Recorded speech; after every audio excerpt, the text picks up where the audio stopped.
Midnight hit the forest with a kind of violence that felt personal, as if the sky itself wanted to tear the world open. Thunder rolled across the treetops, shaking loose dead branches and sending them crashing to the ground. Wind clawed through the woods, cold enough to bite exposed skin, merciless enough to swallow every sound a person tried to make. And through that storm, running like her life depended on every uneven step, was Elara. Her wedding gown, once white and soft and meant for a future she never wanted, was now ripped to shreds. Long strips of fabric tore behind her like ghostly wings desperate to keep up. Mud clung to her ankles, splashing with every frantic step, slowing her down when she needed speed more than breath. Rain hammered against her face, turning her hair into heavy ropes that slapped against her cheeks. Her ribs ached with each inhale, sharp and angry, a reminder of the blow she'd taken not long ago. She pressed one hand against the bruise blooming under her skin, but it did nothing to steady her breathing. The pain cut through her like a warning she couldn't ignore, but stopping wasn't an option. Not tonight. Not with the voices growing closer. Footsteps. More than one pair. Fast. Determined. Someone was hunting her. No, not someone. Several someones. People who knew exactly what she was. People who believed she should never have lived long enough to see this night. People who had waited for years for the exact moment her guard slipped. The storm wasn't the loudest thing in the forest. Her heartbeat was. It pounded through her ears, drowning out the thunder for a moment, urging her forward even as her legs trembled from exhaustion. Every part of her body screamed at her to stop, to rest, to disappear into the dark, but instinct told her that if she slowed down now, she would never rise again. Lightning split the sky in a jagged crack of white fire, and for a second, Elara saw the path ahead, narrow, slick, twisting between ancient trees whose branches bent like skeletal fingers reaching to hold her back. She pushed forward, breath tearing from her throat in shallow gasps. Another burst of lightning lit the forest. This time, it revealed shadows moving behind her. Figures. Hooded. Gaining ground. Her pulse jumped. Panic crawled up her spine like frost. Her feet slipped on the wet ground, and she barely caught herself before eating dirt. A cry escaped her, small, broken, but carried away by the roar of the storm. The voices behind her rose. Don't let her reach the ridge. She can't shift, she's weak. She won't escape again. Rain stung her eyes. Her lungs felt like they were collapsing. But she kept running. She didn't know where she was going, only that she refused to be dragged back. Not after everything she had survived. Not after the wedding, the altar, the moment she collapsed and everyone saw what she tried so hard to hide. Her power. Her curse. Her silver flame. She felt it now, alive under her skin, flickering beneath her ribs, desperate to break free. She tried to call it forward, tried to shift, tried to become the wolf her blood promised she should be. But her vision blurred and her limbs shook violently. No matter how she begged her body, the shift wouldn't come. It hovered at the edge of her nerves like a spark refusing to catch. Another stumble. Another gasp. Every second slowed, stretched thin as breaking glass. She broke through a thicket of branches and suddenly had no ground beneath her feet. A cliff. She skidded to a stop at the very edge, dirt crumbling beneath her worn shoes and falling into the abyss below. Her arms flailed for balance. For a terrifying heartbeat she teetered, the void calling to her with cold, patient hands. Her breath hitched. The world spun. Her eyes burned from rain and fear. Behind her, the footsteps grew louder. A bolt of lightning exploded through the sky, lighting every terrified detail of her face. Rainwater slid down her cheeks, mixing with tears she didn't have the strength to wipe away. Her legs trembled. Her body swayed. Her heart tried to crawl out of her chest. And in that single breath between doom and desperation, the narrator's voice softened, low, close, as if sharing a secret right against the listener's ear. If you can hear her heart racing like yours is now, subscribe to Moonlight Desires. Stories like this are only the beginning. the storm swallowed the words. And Elara, trembling at the cliff's edge, dared to hope someone, anyone, could hear them too. Just when the forest felt like it was swallowing her whole, the storm shifted, subtle at first, as if some unseen force pushed the wind aside. Elara blinked rain from her lashes, hard hammering against her ribs, and sensed it before she saw it, a presence cutting through the storm with a confidence the night shouldn't have allowed. A dark figure stepped out from between the trees. Tall. Still. Unbothered by the rain. The storm bent around him the way fire bends around stone, as if he had the right to command even the weather. Lightning cracked overhead, spilling white fire over his frame, and that was when his silhouette took shape. Shoulders broad enough to block the wind. Jaw carved sharp. Eyes too intense to ignore. He carried the scent of frost and steel, clean, cold, steadying in a night built from panic. And something in Elara's body, something buried deep, responded before her mind could stop it. She staggered backward, foot slipping dangerously close to the edge again. The hooded hunter slowed, confused by this interruption, but the man didn't spare them a glance. His gaze fixed on her. Only her. Elara. He said her name calmly, as if greeting someone he had been expecting. As if this storm, this chase, this moment, none of it surprised him. Her breath trembled. She hadn't given him her name. She couldn't even speak it aloud without it catching in her throat. But he said it with certainty, as if he'd carried it with him long before tonight. Another step, steady and purposeful, and she felt the ground tilt under her feet, not from the cliff, but from him. From the weight of his presence settling over the clearing. Her knees buckled. Not from fear. Not from exhaustion. From something she didn't understand. Before she could fall, he moved, fast, impossibly fast, and caught her. One arm locked around her back, the other bracing her weight as if she weighed nothing at all. The hunters shouted warnings, but he didn't even turn his head. His attention stayed fixed on her, on the way she trembled in his hold. For a suspended moment, the storm went quiet around them. Her breath scraped against her throat. His chest rose and fell, steady, unbothered by the chaos she dragged behind her. And when she finally looked up at him, their eyes locked, hers wide and frightened, his impossibly still. Not cold. Not warm. Unreadable. Dangerous in a way that didn't feel threatening. Lightning tore across the sky again, and its light revealed the truth she would have missed if she blinked. A mark, etched into the skin of his forearm, flared with a faint, pulsing glow. Not white. Not gold. Silver. The same shade that flickered beneath her own skin whenever her power tried to break free. A soft hum rolled through her chest, answering the glow on him as if the two marks recognized each other. As if they had been waiting for this moment. She tried to pull back, instinct sparking a warning, but his grip held firm, not trapping, not comforting, but claiming space with a certainty she had never experienced. The hunters finally attempted to charge, but the man didn't bother to face them. A low sound rumbled from deep within him, too soft to be a growl, too sharp to be anything human. The men hesitated. Then froze. Something about him, his stance, his aura, his very shadow, commanded obedience. He shifted his hold on her, lifting her with an ease that made her pulse stutter. Not gently. Not cruelly. Simply with purpose, as though he'd already decided he wasn't letting her touch the ground again tonight. She sensed two things at once, two things that shouldn't coexist. Danger, threaded through with safety. A reason to run, tangled with a reason to stay. Her body didn't know which to believe. As he turned from the cliff, the storm resumed its roar. Trees bowed. Thunder rolled.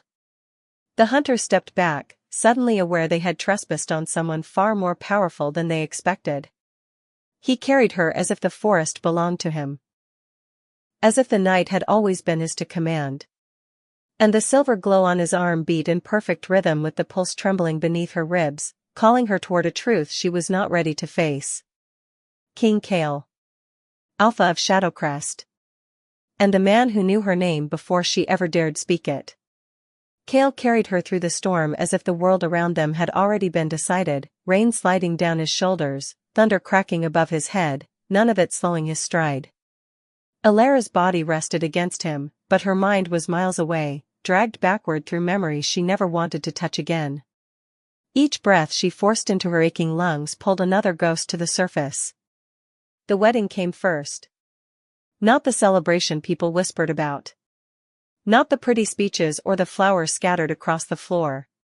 She remembered the coldness beneath it all, the way the noble she was forced to marry never looked at her as a person, only a transaction. His fingers bruised when he tightened his grip around her wrist. His voice calm, too calm, when he told her that obedience was not optional. She walked toward that altar numb, her future shrinking into something small and suffocating. And then her body betrayed her. One moment she was standing beneath the arch, surrounded by faces she didn't trust. The next, heat surged through her veins, silver, violent, alive, pushing at her bones until her vision collapsed into blinding light. She felt her knees buckle. Heard gasps ripple through the crowd. The last thing she saw before darkness swallowed her was a stranger moving toward her, faster than anyone else, arms outstretched. Kael. But back then she didn't know his name. Only the feeling, those strong arms catching her before she broke against the stone floor. A scent like cold night and iron holding her steady. A voice she couldn't remember clearly, but the tone stayed with her, steady, grounding, almost angry that she had fallen. She woke alone afterward. They told her it was a fainting spell. They lied. Everyone knew what had really happened. Everyone saw the flicker of silver under her skin. And once the whispers spread, the rest followed quickly. Fear. Accusations. Distance. The pack she grew up in wanted nothing to do with a girl whose power didn't obey rules. A girl whose flame flared without warning. A girl who could not promise she wouldn't burn everything around her. The night it finally happened, the night the silver flame escaped her control, stayed carved beneath her ribs. She didn't mean to ignite anything. She didn't mean to scream. But the heat tore out of her like a trapped creature freed, scorching the ground and splitting stone. No one was hurt, but no one cared. They looked at her with terror too sharp for forgiveness. Exile came without ceremony. A door closing. A path forced beneath her feet. A single sentence she was never meant to forget. You are a danger we cannot afford. Kael shifted his hold on her now, bringing her closer against the steady rise and fall of his chest. She expected judgment. Fear. The same disgust she'd grown used to. But when she dared lift her gaze, she found none of that. His expression wasn't soft, he wasn't built for softness, but it held something deeper. Something she couldn't name. A kind of recognition, as if he saw more than the girl collapsed in his arms. As if he knew the weight she carried and didn't flinch from it. Her stomach tightened with something too tangled to pull apart, shame trying to rise, instinct trying to warn her, and something else pushing through the cracks, something fragile and dangerous that felt like hope. She turned her face away, unable to meet the steadiness in his eyes. In the quiet between thunder, her thoughts circled the same truth she had repeated to herself for years: she was cursed.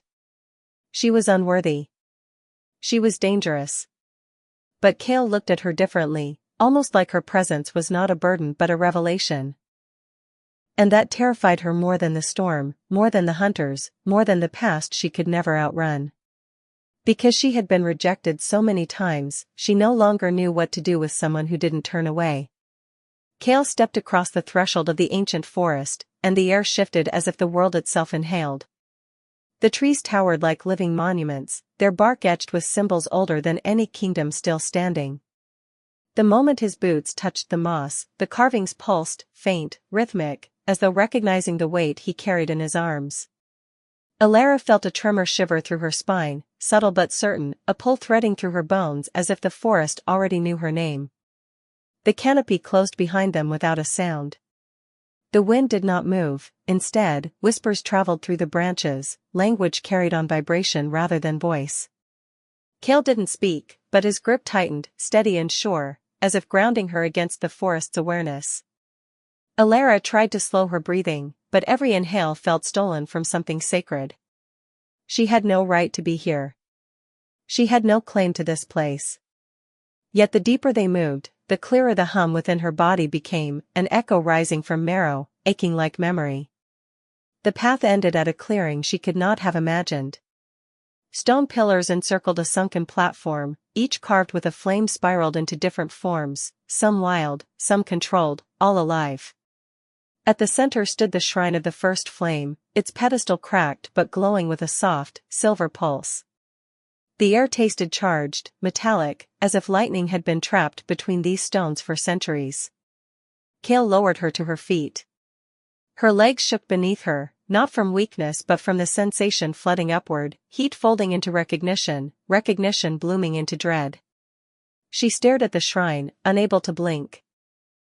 "It's calling to me," she whispered, though the words scraped out as if dragged from a deeper part of her mind. Kael stepped beside her, his voice barely a murmur. "The prophecy speaks of the one who faints before her awakening." The world snapped inward. She looked at him, expecting some hint of mockery or mistake, but he watched her with the composure of someone stating a truth carved in stone. Before she could deny it, the shrine responded. Light flared across its surface, illuminating the carved flames, turning the cracks into veins of silver fire. Then the vision struck. A wolf of pure silver, its fur shimmering like moonlit steel, eyes burning with fierce intelligence. A crown wreathed in fire, violent, consuming, balanced on the edge of creation and destruction. A throne split clean down the middle, half swallowed in shadow, half blazing with white flame. Each image pounded through her, not as dreams but as commands. She staggered back. "No. No, that's not me." Her voice shook. "I'm nobody." The forest disagreed. The pillars exhaled a deep rumble. Dust lifted. The ground shuddered. The shrine's silver core flared bright enough to blind, light cutting upward like a blade through the sky. Even the air recoiled, vibrating with something like outrage. Kael stepped closer, his presence steady against the rising power. But the shrine's reaction made one truth unavoidable. Destiny had already chosen her. And it refused to be denied.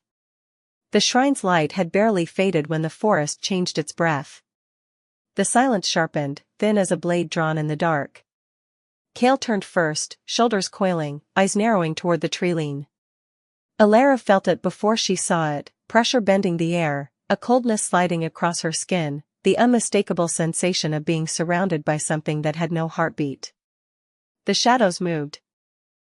They peeled themselves from the trees, shapes forming where no shape should exist, limbs too long, mouths too wide, eyes hollow as stripped bone. The beasts carried the scent of rot and old magic, the kind meant to erase, not devour. Their bodies flickered like smoke struggling to decide if it wished to be solid. One lunged. Kael didn't hesitate. His shift cracked through the clearing in a single breath, bones reshaping, muscles rippling, fur erupting like night swallowing the man whole. He met the beast mid-air, jaws clamping around its throat with terrifying precision. They crashed to the ground, a blur of black fur and shadow, and Kael's snarl reverberated through the stones themselves. Another beast rushed Elara. Her knees nearly buckled, yet something inside her snapped open, instinct wrapped in panic. Heat surged from her chest, shooting down her arm before she could shout or shield herself. Silver burst from her fingertips, a violent flare that struck the beast square in its torso. The creature shrieked, body fracturing into ashes that scattered like dying sparks. More came. Kael tore through them with brutal efficiency, fangs ripping, claws slicing, movement so fluid it seemed choreographed by instinct alone. But for every beast he felled, two more crawled from the dark as if the forest were birthing them from its own grief. Elara tried to back away, but the power inside her refused to settle. Each breath fed the burn, swelling beneath her skin, begging to be unleashed. The ground trembled beneath her feet, reacting to her fear. And then, voices. Not beastly. Not monstrous. Authority. Figures surged into the clearing wearing the crests of Shadowcrest's ruling council. Their cloaks whipped in the windless air, eyes flicking from Kael's wolf form to the fading glow around Elara's hands. Their expressions hardened instantly. One pointed at her as if marking the source of a plague. "She's the flame that will doom us." Another stepped forward, voice cold enough to freeze the shrine's light mid-pulse. "You cannot bring her here, Kael. The prophecy warns us. She brings ruin." Kael shifted back, still panting, still feral around the edges. He didn't move toward the council. He moved toward her, positioning himself between her trembling body and their rising hostility. "You touch her," he said, breathing hard, "and I'll tear down your entire council stone by stone." The council's hands drifted toward their blades. Elara heard the whisper then, soft, desperate, threading directly into her mind. "Leave before they kill him for protecting you." Her heart cracked under the weight of that truth. Kael's back was still in front of her, shield-like, unwavering, and for the first time she realized he'd chosen her without hesitation. The world, however, had chosen the opposite. Her legs moved before her mind caught up. She ran, into the trees, into the dark, into the only direction that didn't end with Kael's blood spilled for her sake. Her breath hitched, each step ripping deeper into her chest, leaving one truth behind her in the clearing. She wasn't fleeing the council. She was fleeing the possibility of losing him.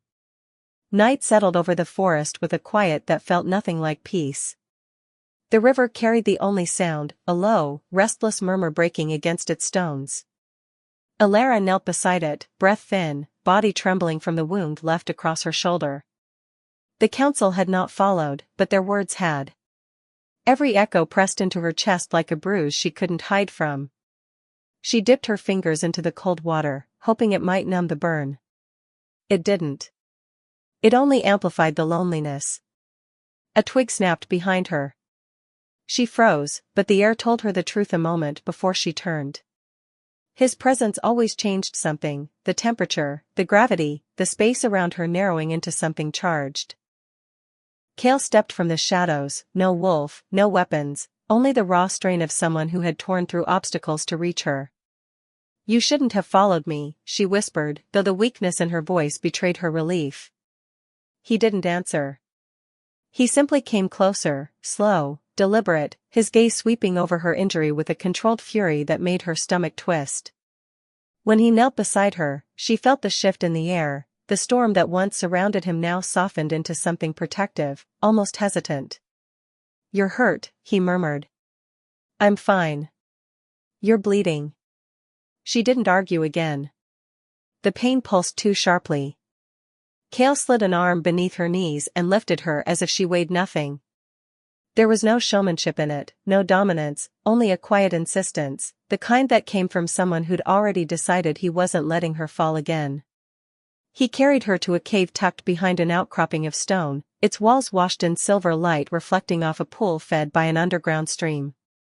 Moonlight filtered through a break in the rocks above, softening the space into something intimate, untouched by the world's hostility. He set her down gently, then tore a strip from his own cloak, dipping it into the cool water before pressing it to her wound. She inhaled sharply. He paused. "Too much?" he asked. "No," she breathed. "Just cold." His hands were warm. Steady. Careful in a way she didn't understand. He cleaned the wound in silence, his jaw tight, his shoulders tense, as though tending her hurt him more than it did her. When he finally spoke, his voice was low. "I lost my mate years ago. Everyone thinks that kind of loss makes you harder. It doesn't. It just makes you quiet, and dangerous." She looked down, fingers curling into her lap. "I was exiled by my own pack. I don't remember the last time anyone touched me without fear." His hand brushed hers, barely there, a question rather than an assumption. She didn't pull away. Their auras flickered in response, silver bleeding into shadow, shadow curling into silver, a slow, unintentional merging that made the cave's light pulse around them. Their faces drifted closer, hesitant, trembling at the edges. Her breath mingled with his, warm, uncertain. For a moment, the world felt suspended, waiting for the inevitable. but she stopped herself, retreating half an inch, voice cracking. I don't know how to trust anyone. Kael leaned in, not closer, but deeper, into the fragile space she had tried to hide. Then trust me with the first step. The words settled between them, soft as breath, heavy as fate. Dawn broke over Shadowcrest with a coldness that seeped into the stone itself. The courtyard, usually silent at this hour, thrummed with tense anticipation. Torches flickered against the marble pillars, their flames bowing in the same direction, as though even fire understood it was not welcome to burn too brightly here. Elara stood in the center, wrists bound by glowing sigils that hummed against her skin. Her breath caught at every pulse. They weren't meant to restrain her body. They were meant to cage her power. Around her, the council members took their places in a rigid half-circle, their ceremonial cloaks spilling across the ground like dark wings. Kael stood several paces behind her. Close enough to reach her. Far enough to pretend he couldn't. The High Chancellor raised a staff carved with ancient runes. Its crystals glowed deep crimson, an omen rather than a light. Bring forth the girl who carries the flame of ruin, he announced. The title struck her chest like a blow. She lifted her head slowly, refusing to let them see her flinch. But inside, something trembled, fear, anger, confusion, all twisted into one suffocating knot. 2 guards shoved her forward. Her knees nearly buckled. Kael took a step as if to catch her, but he stopped himself, fingers curling into a fist at his side. The hesitation sliced deeper than any blade could. The Chancellor circled her like a vulture. You fainted in the arms of a stranger, yet you woke in the king's bed. And now you stand before us pretending ignorance of the prophecy. Murmurs rippled through the crowd. She felt dozens of eyes pressing into her, their questions sharp, their fear sharper. I never asked for this, she whispered. Of course you didn't, the Chancellor said, voice dripping with false pity. No curse ever asks to be born. A hand jutted out from the crowd. Someone shouted, show them. Show them what she hides. Before she could brace herself, a council mage stepped forward and slammed a palm against her chest. Sigils flashed. Her restraints sizzled. And suddenly, heat surged beneath her skin, violent, blinding, uncontrollable. Silver fire ripped up her spine. She gasped as a torrent of flames burst from her palms, shooting skyward in a twisting column of light. The crowd screamed. Stone cracked. A nearby statue melted into glowing shards. No, she whispered. I didn't mean, I wasn't. The Chancellor pointed at her with triumph burning in his eyes. There. The cursed bride of death. She will burn this kingdom to ash. Elara's gaze darted to Kael. He didn't move.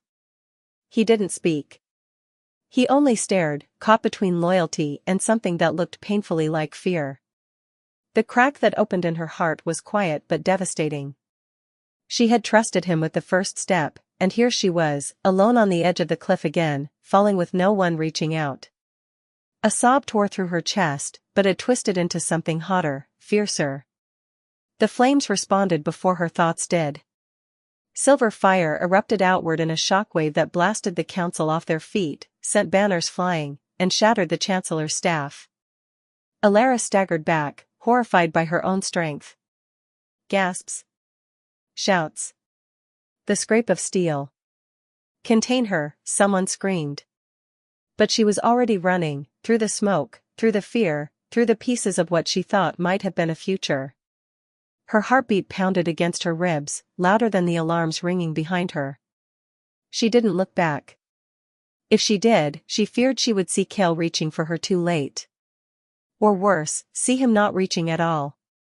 And so she fled into the wilderness, flames still burning in her wake, terror and heartbreak tangled so tightly together that she could no longer tell where one ended and the other began.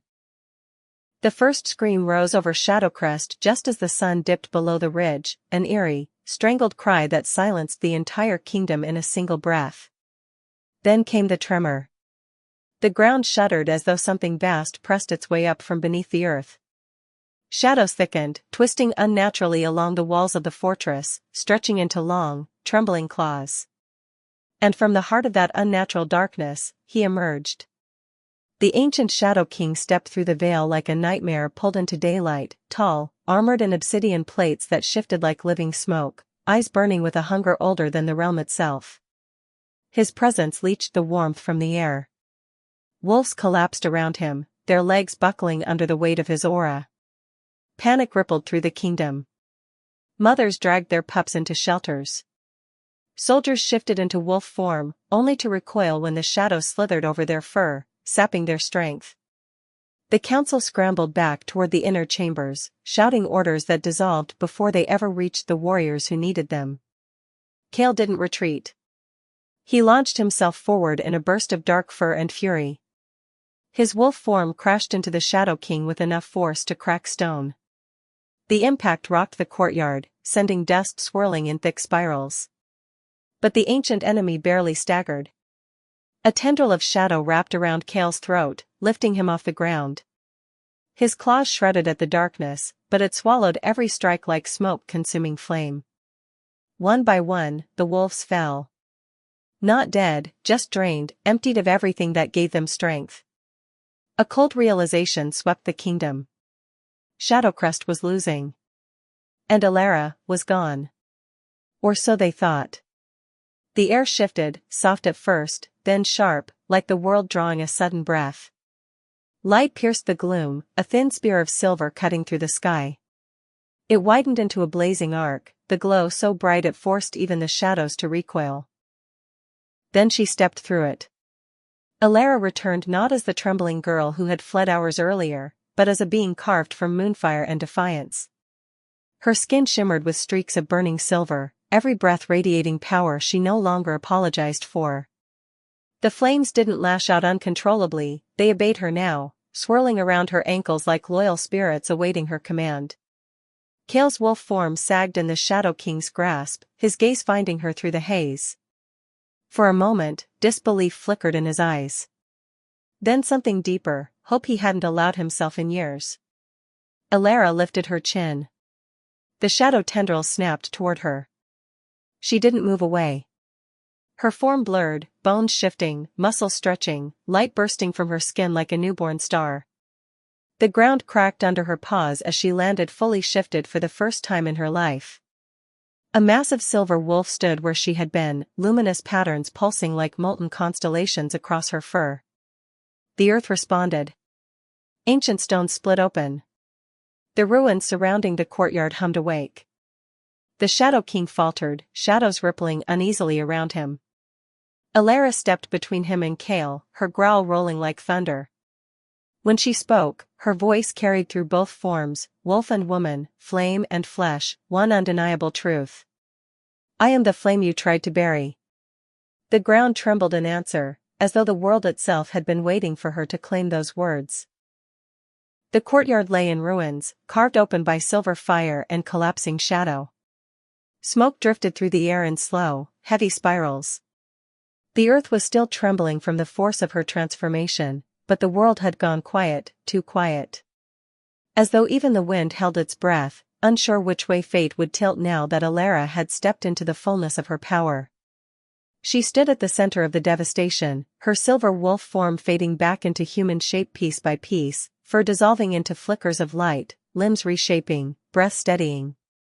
When the transformation completed, she remained on her knees, chest rising and falling with ragged effort.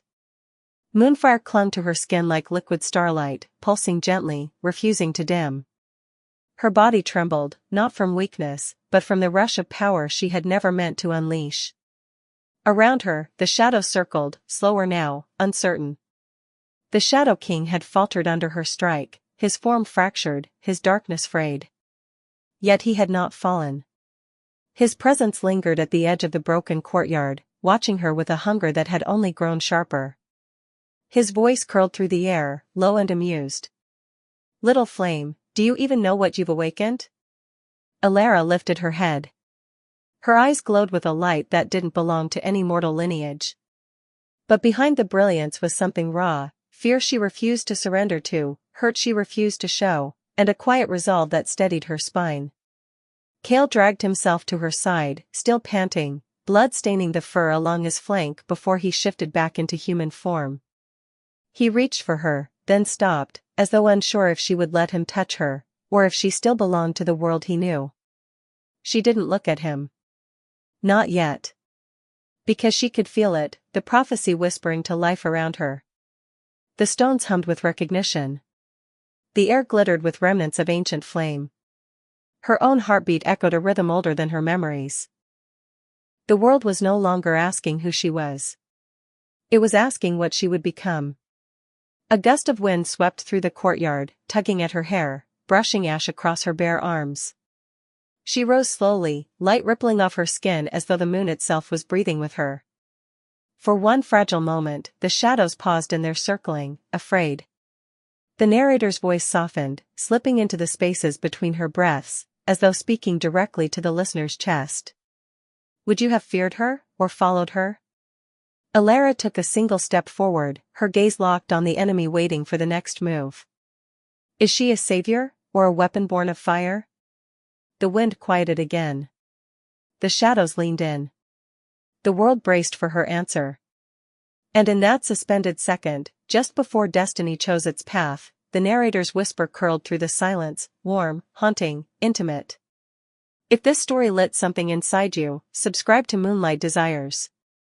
Because here, we tell tales that burn. The courtyard lay in ruins beneath a bruised sky, smoke curling like ghosts over shattered stone. Elara stood at its center, chest still rising with the remnants of her power, her silver flame dimming to a soft glow that shimmered across her skin. The world seemed to hold its breath, waiting, listening. Even the wind had grown silent, as though fearful to stir and risk waking something else. The ground beneath her trembled, not like before, not like the pulse of her own awakening, but deeper, older, a rhythm that thrummed through stone and bone alike. A low vibration crawled up her legs, through her spine, and into her chest. She glanced around, eyes narrowing as the shadows writhed unnaturally at the edge of vision. Something was coming. Something patient. Something that had been waiting beyond the veil of fire and destruction. Then the voice came. Not a whisper, not a human sound, but a resonance that seemed to echo through the very marrow of the kingdom. She is not the only one awakened. The words hung in the air like smoke, curling and twisting into shapes she could not name. They carried weight, promise, and warning all at once. She shivered despite herself, aware that this was no longer a battle of strength alone. The prophecy had widened, reached beyond her, and the world had grown larger, and darker, than she had imagined. Kael stepped closer, his shadow merging with hers in the dying light. His fingers found hers instinctively, gripping tightly, grounding her against the pulse beneath their feet. Fear lingered in his gaze, fierce and unrelenting, but so did something else, love, or the closest thing to it either of them had ever dared. The tremor beneath them did not weaken his hold. If anything, it strengthened it, tethering him to her in a way that was equal parts reassurance and warning. She looked at him then, really looked, and saw the reflection of her own uncertainty mirrored in his eyes. There was trust and terror intertwined, a fragile bond forged in fire and shadow, one that might be their only defense against what was coming. She wanted to speak, to reassure him, to promise she could protect him, but her voice caught in her throat, lost in the gravity of the unseen presence calling from the dark. The smoke swirled around them, curling higher, shaping itself into impossible forms, shadows stretching as if reaching for the light she carried. Every instinct screamed that the fight was far from over, that the kingdom's survival, and perhaps the survival of everything she had ever known, rested on her choices, her control, her willingness to embrace the power they had all feared. Kael tightened his grip, a silent vow. And in that single touch, she felt the threads of connection, the whispered promise that no matter what awaited, they would face it together, or not at all. Her pulse aligned with his, the remnants of silver flame echoing in tandem with the darkness that lingered just beyond the courtyard. Then the light dimmed completely, smoke swallowing the ruins, the trembling beneath their feet growing faint but persistent. The world went silent, leaving only the echo of the voice, the tremor, and the certainty that what had begun tonight was only the beginning. And as the final glow faded from her skin, the narrator's voice threaded through the silence, slow, ominous, intimate. This is not the end. This is only the opening. The fire has awakened, and so has the world waiting in shadow.